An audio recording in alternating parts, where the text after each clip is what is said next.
দেখো, প্রশ্নটা 2020 এবং 23 সালের অর্থাৎ এইটা খুব ইম্পর্টেন্ট এবং এটা রিসেন্ট রিপিট হয়েছে, ঠিক আছে?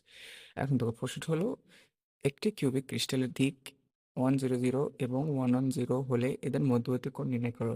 এবার তোমাদের বুঝতে হবে যে ক্রিস্টালের যে কোনো দুটি দিক দেওয়া থাকলে এদের মধ্যবর্তী কোণ নির্ণয়ের একটি জেনারেল সূত্র আছে, সেটা হলো cos θ equal to u1 u2 plus v1 v2 plus w1 w2, এবং নিচে হবে u1 square plus v1 square plus w1 square গুণ equal to root over u2 square plus v2 square plus w2 square. এখন দেখো, এখানে u1 v1 w1 কোনটা কি সেটা দেখাচ্ছে। এখন দেখো, এই ব্র্যাকেটের এইগুলো হলো u1 v1 w1, এবং এই ব্র্যাকেটের মানে ডান পাশের মানগুলো হলো u2 v2 w2। এখন এই মানগুলো এই সমীকরণে বসাই।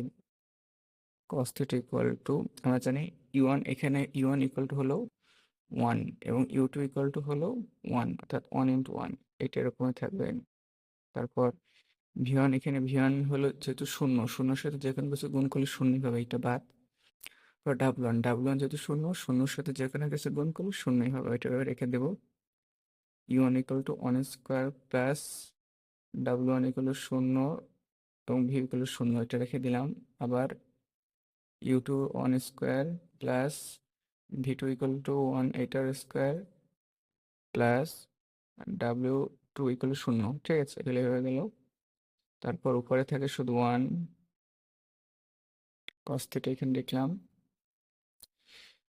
এই জায়গায় তোমার দেখো 1 কে রুট করলে 1ই থাকে, এটা লেখা লাগে না।